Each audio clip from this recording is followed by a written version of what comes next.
It was a cold winter morning when my son, John, looked me in the eyes and said, "You don't need a lawyer." His words were sharp, almost mocking. I was sitting across from him at the kitchen table, sipping my tea, trying to remain calm. This wasn't the first time we'd had a tense conversation, but it felt different this time. He had crossed a line. Before we continue, please comment where you are watching from and subscribe so you can hear more stories like this. "John, I don't think you understand what you're saying," I replied, my voice steady despite the anger boiling inside me. "This is serious. You don't just walk away from a legal situation without understanding the consequences." He leaned back in his chair, his arms crossed. "I don't need to understand, Mom. I've got this covered. You're just being paranoid." I took a deep breath. How could he be so naive? He was my son, and I had always tried to protect him, to teach him right from wrong. But now, here he was, dismissing my advice, dismissing my years of experience, like it didn't matter. Like I didn't matter. "You really think you can handle everything by yourself?" I asked, the words slipping out before I could stop them. "You don't know what you're up against." John smirked. "I've got everything under control. You don't need a lawyer, Mom." It was then that something inside me snapped. For years, I had let him take the lead, believing that his decisions were for the best, even when I disagreed. But now, I could see that he was walking down a dangerous path, one that could cost him everything. I couldn't let him make this mistake. Not again. With a calm I didn't know I possessed, I stood up from the table. "If you think you can handle this alone, then fine. But I'm not letting you make a fool of yourself. You want to do this your way. Fine." I left the kitchen, walked to the closet, and grabbed my phone. I made 3 quick calls, one to a family friend who was a lawyer, another to a legal expert I knew through work, and the last to a private investigator I trusted. I needed their help, and I needed it now. When I returned to the kitchen, John was still sitting at the table, but his expression had changed. He could tell something was different. There was no anger in his face anymore, just curiosity, mixed with a hint of uncertainty. I knew what he was thinking. What's Mom doing now? I placed my phone on the table and looked at him, my eyes cold and steady. "I brought 3 lawyers, John. And now, I want you to repeat everything you just said to me." Every word. His face went pale, and for the first time in a long time, I saw fear in his eyes. "What do you mean? What do you think you're doing, Mom?" But I didn't answer him. Instead, I let the silence hang in the air like a thick fog. This wasn't about proving him wrong anymore. This was about showing him the reality of the situation. He needed to understand that sometimes, words alone couldn't fix everything. Sometimes, you needed more than just confidence. You needed a plan, you needed support, and most importantly, you needed to be prepared for what was coming. The room felt heavier with every passing second, the tension between us building. John opened his mouth to speak again, but before he could say anything, the doorbell rang. It was sharp, loud, almost like a warning. I knew who it was. It was time to confront the truth. John stood up, his face a mix of confusion and disbelief. "Who's at the door, Mom?" I didn't answer him right away. Instead, I walked toward the door, my footsteps slow, deliberate. As I opened it, I was met with the faces of the lawyers I'd called earlier. They stood there, looking just as serious as I had hoped. Behind them, the private investigator gave me a small nod of acknowledgement. "Is everything all right, Mrs. Harrison?" one of the lawyers asked, his voice low but confident. "Yes," I said, turning back to John, who was now standing in the doorway of the kitchen, his expression unreadable. "Everything is just fine." But I could see the panic starting to rise in his chest. This wasn't how he thought this would go. He had expected me to back down, to let him have his way. But now, with 3 legal experts standing in the doorway, he realized he was in over his head. "Mom, I didn't mean it like that," he stammered, but his words didn't carry the same weight as they had moments ago. Now, they were laced with fear. "Repeat everything you just said to me," I said quietly, stepping aside to let the lawyers in. John looked at me, his eyes filled with frustration, but deep down, I could see that he knew there was no escaping the truth. He had underestimated me, and now, the consequences of his arrogance were about to hit him harder than he could ever have imagined. As the lawyers entered the room, I closed the door behind them. I could feel the weight of the situation settling in. This wasn't just about a legal case anymore. It was about teaching my son a lesson he'd never forget. A lesson in respect, in responsibility, and in the power of understanding that sometimes, you can't handle everything on your own. And just as I was about to turn back to face him, I heard a sharp knock on the door. It wasn't the normal kind of knock. It was urgent, forceful, and carried with it a sense of impending danger. John looked at me, his eyes wide. "Who's that?" But I didn't answer him. I knew that whatever was about to happen, it would be bigger than any of us could have imagined. The knock on the door echoed through the quiet house, louder now, more insistent. John froze. His eyes darted between me and the door, his mouth opening and closing as if he wanted to say something but couldn't find the words. I could tell he was panicking, but I was too focused on what was happening to let his fear distract me. "Stay here," I ordered, my voice sharp as I turned to the door. The lawyers stood to the side, watching, silent but attentive. The investigator had already stepped out of the room, his job done for now. It was time for the next phase. I opened the door slowly, unsure of what I would find. I hadn't expected anyone else. But as the door creaked open, the face of someone I knew from the past appeared in the doorway. It was Frank, John's old friend, and someone I hadn't seen in years. He was standing there, drenched in sweat, his face pale, and his hands shaking. I didn't have to ask what had happened. I could see the fear in his eyes, and it sent a chill down my spine. "Frank, what are you doing here?" I asked, trying to keep my voice steady. "What's going on?" He didn't answer right away. Instead, he just stared at me, his breath heavy, like he had been running. "I need to talk to John," he finally said, his voice hoarse. I glanced over my shoulder. John was still standing in the kitchen, his eyes wide as he watched the exchange. I knew what Frank was about to say was something he didn't want to hear. Whatever had brought Frank to my door, it was bigger than the legal mess we were already tangled in. I could see it in the way Frank was trembling. I stepped aside, allowing Frank to enter. He barely made it 2 steps into the house before he turned to John, his voice cracking. "You need to get out of here. Now." John looked at him, confused, his eyes searching Frank's face for an explanation. "What do you mean? What's going on, Frank?"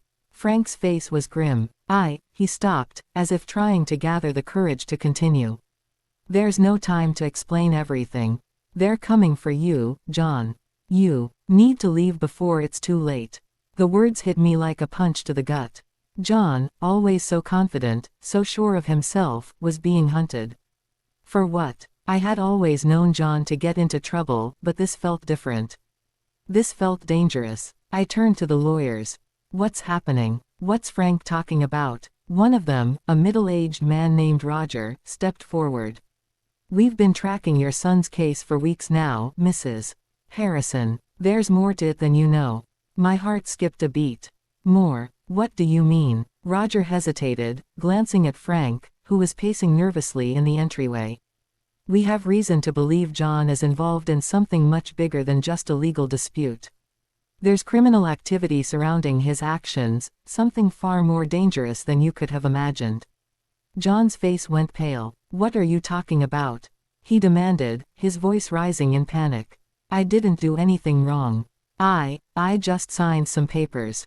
That's all." I turned to Roger. "What papers? What's he talking about?" Roger took a deep breath. "We believe John is being used as a pawn in a larger operation. Someone has been manipulating him, getting him to sign documents without him fully understanding the consequences. We've been trying to trace the money, the transactions, and the people behind it all, but it's a tangled mess." I could feel my blood pressure rising. This doesn't make sense. John would never get involved in something like this. Frank stepped forward, his voice low. "You don't know him like I do, Mrs. Harrison. He's been caught up in something he doesn't fully understand. But those people," he stopped, swallowing hard. "They'll come for him. They'll do anything to cover their tracks." John's face was a mixture of confusion and anger. "Who are you talking about? Who are they?" Frank glanced nervously at the window, as if expecting someone to be watching. They're the ones behind it all. The ones pulling the strings. The ones who will stop at nothing to make sure you're silenced. I could see the fear in John's eyes now, the realization slowly sinking in. His arrogance had gotten him into this mess, and now it was threatening to consume him whole. What do we do? I asked, my voice tight with anxiety. Roger looked at me. We need to move fast.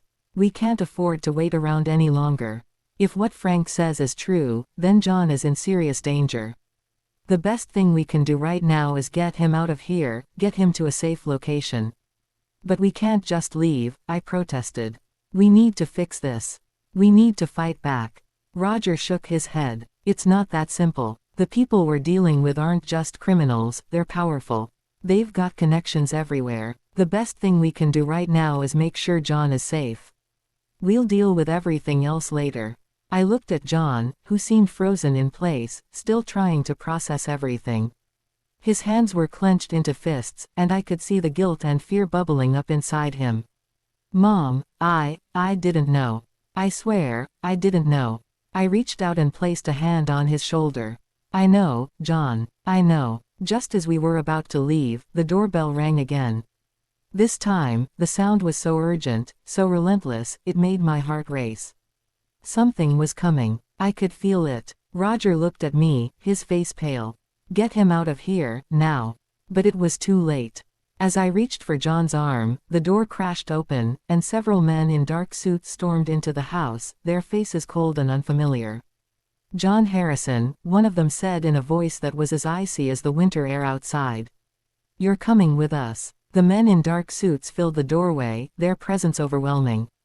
My heart pounded in my chest as I looked at John, whose face had gone ghostly pale. He took a small step back, his eyes darting around the room, searching for an escape that wasn't there.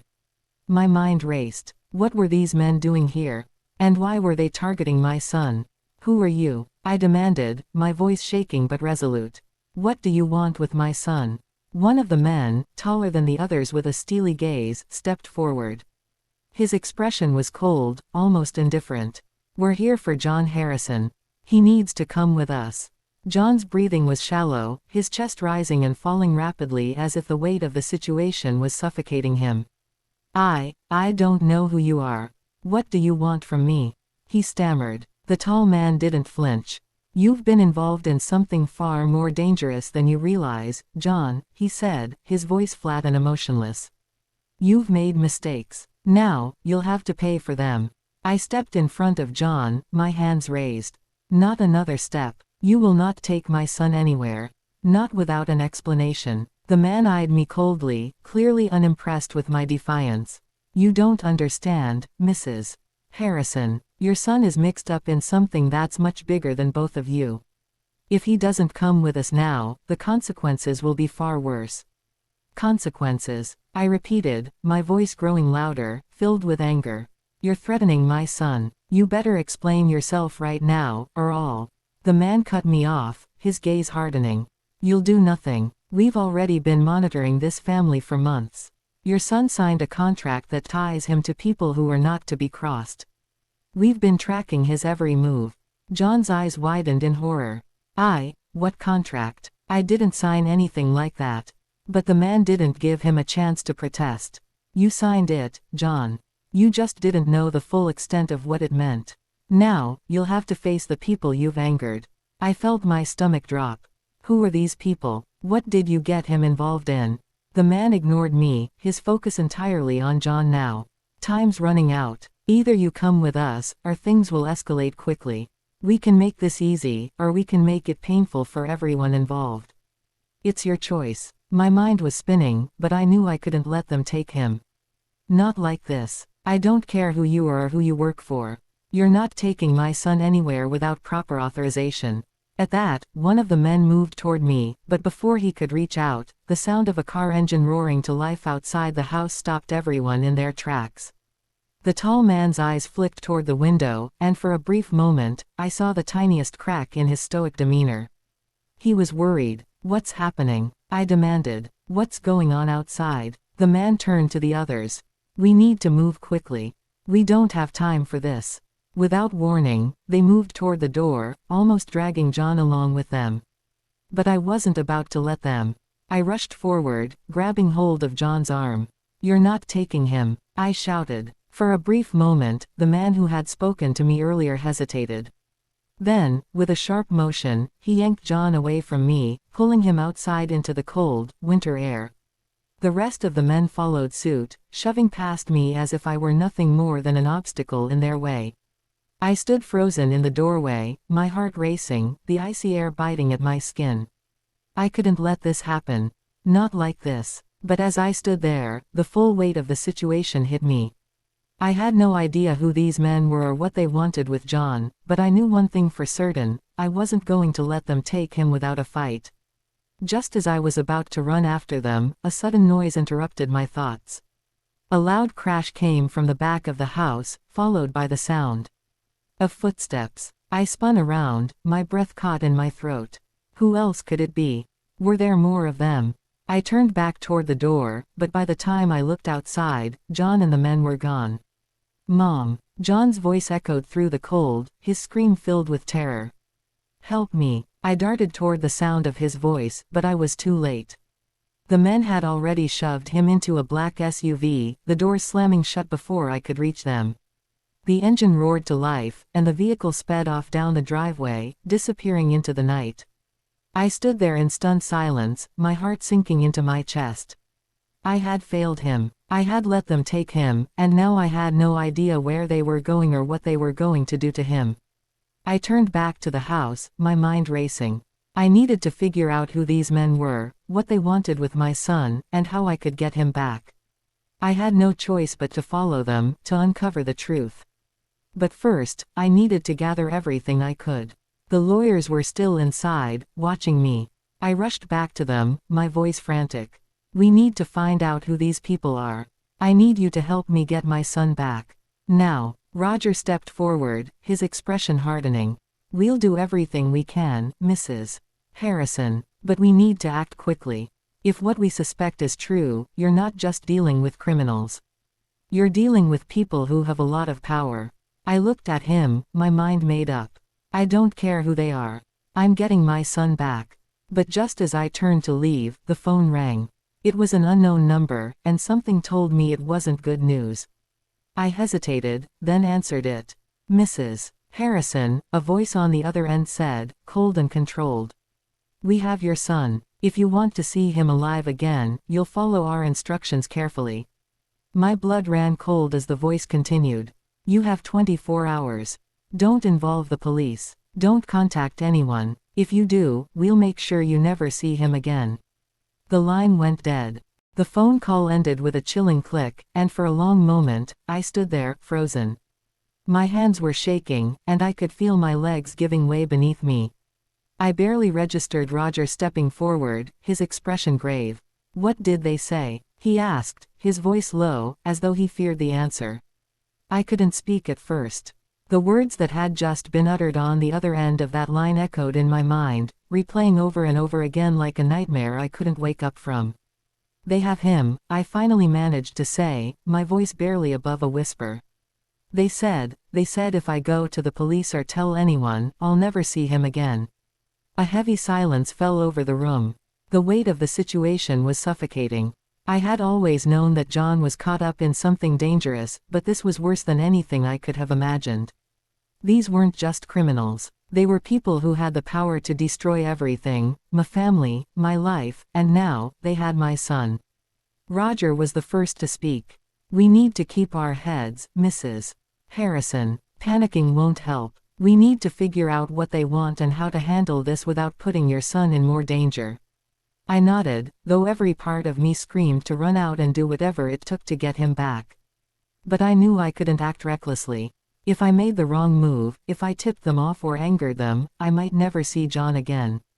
"What do we do?" I asked, my voice tight. Roger glanced at the other lawyer, who had been quiet until now. "We need to know exactly what we're dealing with. If these people are as dangerous as we think, we can't just barge in. We need information. Who they are, what they want. The more we know, the better we can plan." I turned to Frank, who had remained silent in the corner, his eyes locked on the floor. Frank, you've known John for years. You know his friends, his connections. Is there anyone who might have a clue about who's behind this? Anyone who could help us? Frank raised his head slowly, his face troubled. I don't know, Mrs. Harrison. John's been mixed up in some bad stuff, but I never thought it would get this serious. He's always been stubborn, always wanted to do things his way. What kind of bad stuff? I asked, my voice rising despite my best efforts to stay calm. What has he gotten involved in? Frank shifted uncomfortably. Look, I didn't know the details. But I heard whispers, rumors, about some deals he's been making. Big deals. People he's been working with, some shady business. I didn't want to believe it, but now it all makes sense. I turned to Roger. Do you think this is all tied to his legal case? Roger nodded slowly. It's likely. If he signed a contract without knowing what he was getting into, it could have ties to some pretty dangerous people. We need to dig deeper into his contacts, see who's been involved, and maybe we can find a way to track him down. But where do we start? I asked, feeling utterly lost. We start by gathering information, Roger said. Frank, I need you to help us. Go through John's things, see if you can find anything that links him to this group. Any names, any addresses, anything that could give us a lead. Frank nodded, though he looked hesitant. I'll do what I can. But we need to be careful. If these people know we're looking into them. I know, I interrupted, my voice hardening. We have to be smart. But I won't sit here and do nothing. We'll figure out what they want, and then we'll get him back. One way or another. As Frank left to gather what he could, I turned back to Roger, my mind spinning with fear and frustration. I had raised John to be strong, to make smart decisions, but now, it seemed like he had been led down a path that was impossible to undo. I couldn't blame him entirely. Whoever was behind this had been pulling the strings from the shadows, and he had been too naive to see it. We need to buy time, Roger said, his voice steady as he assessed the situation. You can't be running around making mistakes. We'll find out what they want. We just need to take it one step at a time. I nodded, but inside, I felt like everything was crumbling. My son was in the hands of people who had no conscience. People who would stop at nothing to get what they wanted. And I was just a mother, desperate to save her child, with no idea how to fight against an enemy so powerful. As I paced the room, I heard the faint sound of footsteps approaching the house. My heart jumped in my chest. Could it be them coming back? Could they have figured out where we were hiding? I turned to Roger. Did you hear that? Someone's outside. Roger held up a hand to stop me. Stay calm. It could just be someone else. We need to stay quiet. But the footsteps grew louder, closer. My breath caught in my throat. The doorbell rang sharply, and my stomach dropped. Who was at the door this time? Was it a trap? Had they come for me? Before I could make a move, the door creaked open slowly, and there stood a familiar face, my old neighbor, Mrs. Thompson, looking as frazzled as ever. I'm sorry to interrupt, she said, looking over her shoulder nervously.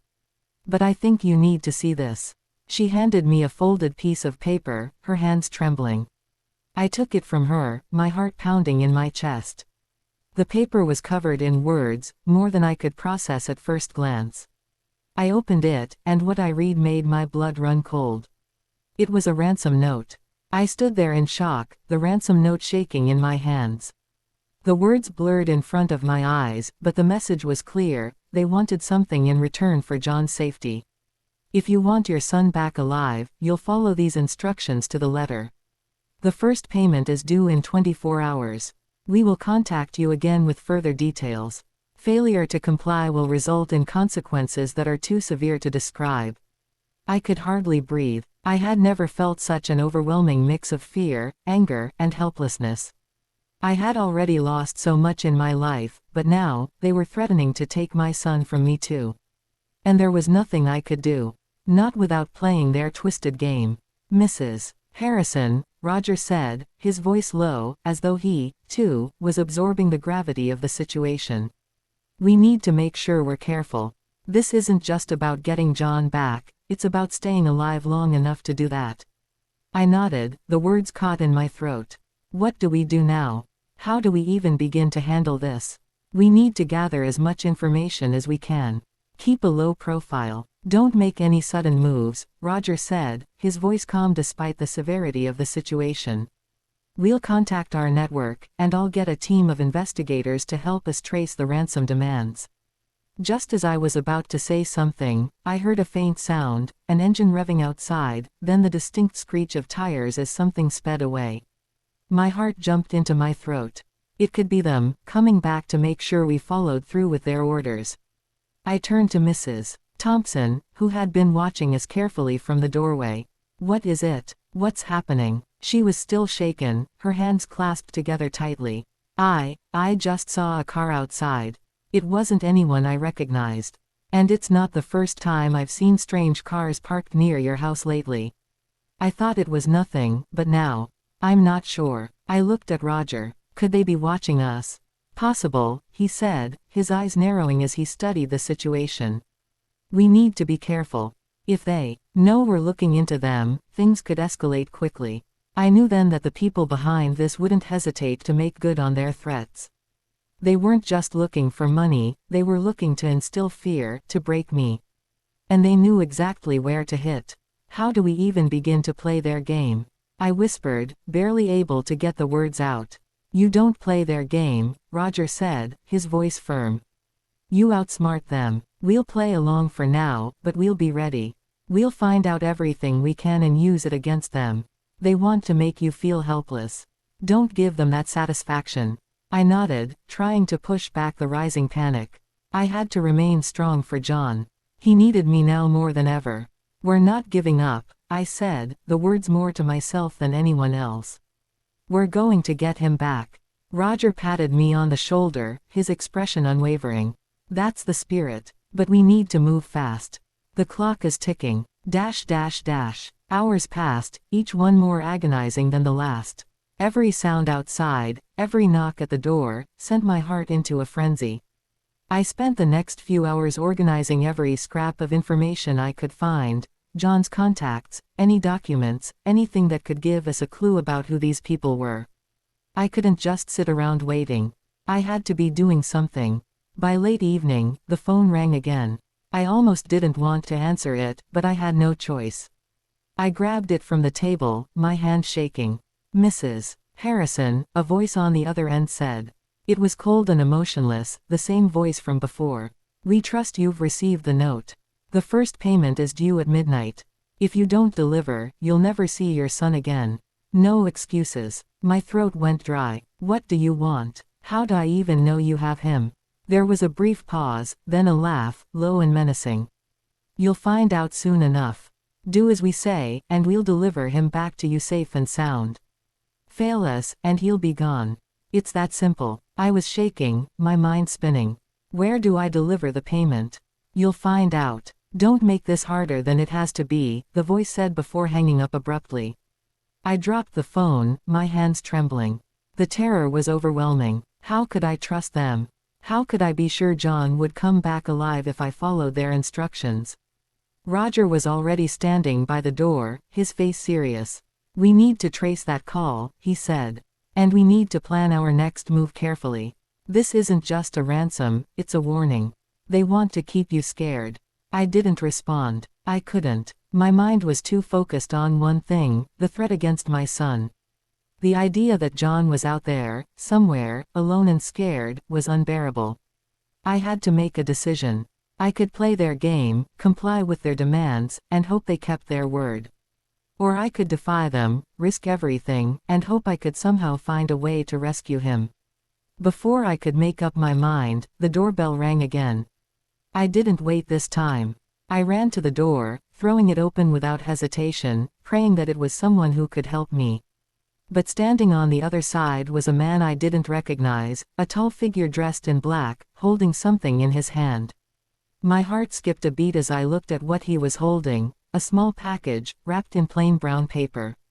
This is for you, the man said, his voice flat and emotionless. He didn't make any move to come inside, just handed me the package and turned, walking away as quickly as he had arrived. I stared at the package in my hands, my pulse racing. What was this? Was this some kind of message?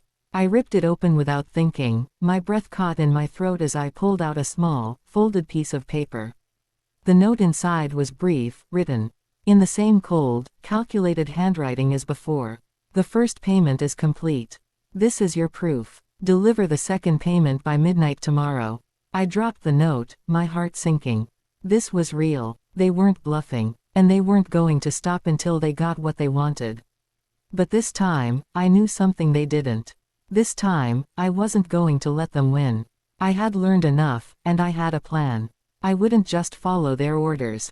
I would turn the tables on them. John was coming home, and I was going to make sure of it.